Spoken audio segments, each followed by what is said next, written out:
我係江如先生。今日嘅視頻咧就係從八字同紫微斗數兩個角度嚟分析宏福苑嘅呢次火災嘅事件。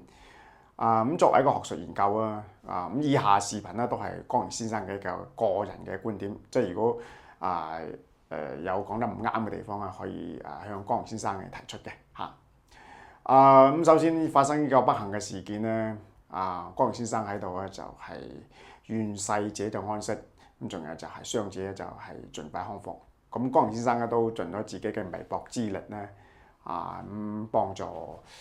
希望能幫助即係受災嘅人們啦，希望佢哋盡快恢復正常嘅生活嚇。咁我哋首先喺宏福苑起火嗰個八字嚟分析咧，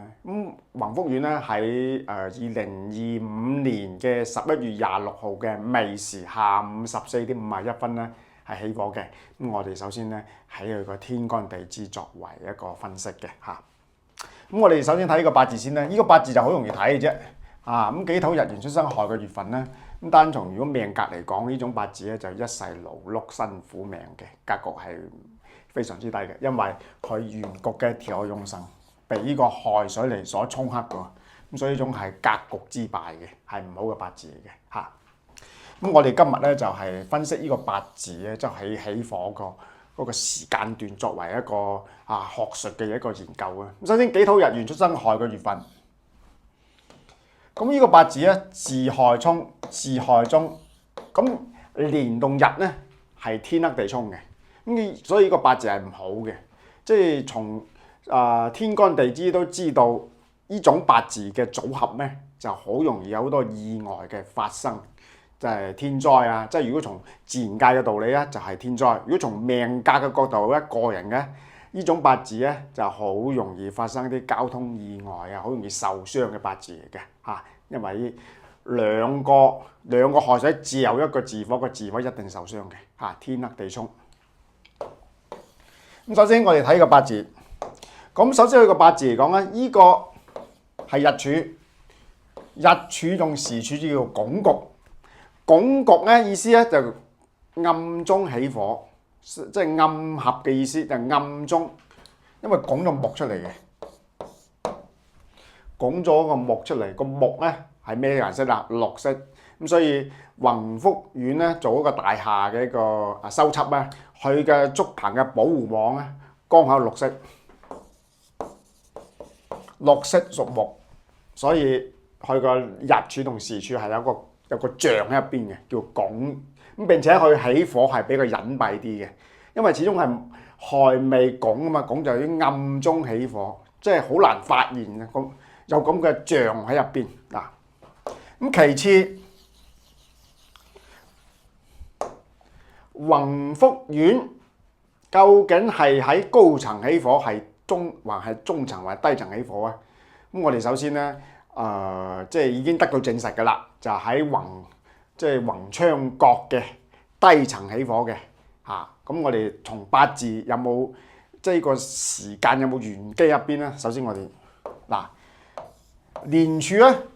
係高層嘅15層以上咧，係20層以上叫高層咧。咁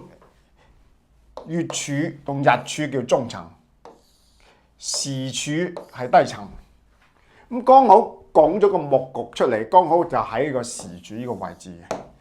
咁所以宏昌苑起火就係喺個宏昌角嘅低層，好似係2樓到3樓啊，係起火嘅。咁從呢個八字咧有咁嘅玄機喺入邊嚟嘅嚇。咁其次就係宏福苑即係火災咧，從呢個八字有咩玄機入邊咧？嗱，首先自亥沖，兩個亥自有一個字，沖到個火好嚴重嘅。咁咧如果發生火災會發生件事就係呢個其中嘅一個原因，有可能啊嗱，自亥沖代表好快撤離啊嘛，因為驛馬啊嘛，即係好快咁撤離，呢個其一啦，呢個第一個可能。咁第二可能咧，因為自亥沖，因為亥驛馬咁動得好犀利啊嘛，咁自亥沖代表個起火起得好快，咁好不幸咧就應咗第二樣嘅。咁第二樣就係宏福苑，因為嗰個即係佢起到個竹棚啊，竹棚嘅保護網咧，嗰個聽講話聽講係嗰個保護網咧唔達標嘅咁所以導致再加上一啲嗰個當時嘅風勢係非常之強勁嘅，好似係吹東北風嘅。咁由於兩種嘅加埋咧，就令到個火勢咧就係難以控制嘅嗱，咁叫自害衝，應咗第二個象，衝得好犀利，蔓延得好快咁其次就係我哋所講嘅，因為呢個七煞啊嘛，七煞咧叫做攻身嘅，本身有個丁火嚟保護噶嘛，但係丁火冇力咧，再加上個丁火係咪自害衝？個害水好強，個丁火根本保護唔到佢日住，咁所以變咗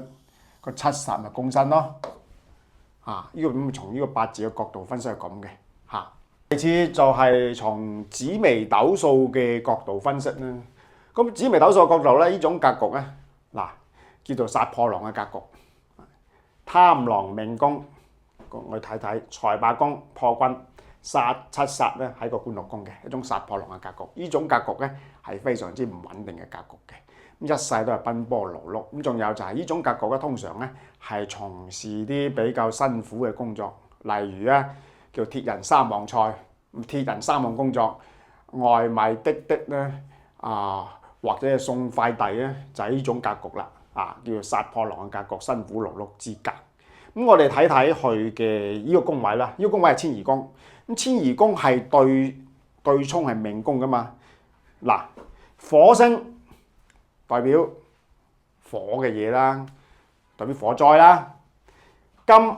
武曲星係屬五行屬金嘅，火金就交戰。咁呢種格局嚟講咧，一世咧都好容易遇到一啲大嘅傷災意外嘅咁從八字都可以睇到嘅。咁如果從自然界嘅道理嚟講咧，呢種八字咧，如果起火，因為我哋所講嘅嗰個起火嘅時間嘅，咁呢種格局咧就變咗火金交戰嘅，即係發生火災就係比較蔓延得好快，仲有就係火金就好容易發生爆炸嘅激烈地燃燒發生爆炸嘅。咁從紫微斗數嘅角度係咁嘅分析。咁其次佢發生嗰個月份咧係丁火，咁丁咧丁陰同機巨。巨門化忌，因為你呢個宮位係太陽啊嘛，太陽係火㗎嘛，火代表火災嘛。由於丁化咗巨門化忌嘅時候咧，個水嘅力量咧制唔到個太陽星嘅火勢，咁所以咧呢次火災咧係沒法控制。咁從呢個係從紫微斗數嘅角度嚟分析咁今日嘅視頻咧，江龍先生咧基本咧就講到呢個 moment。咁作為大家嘅一個學術研究同一個參考啦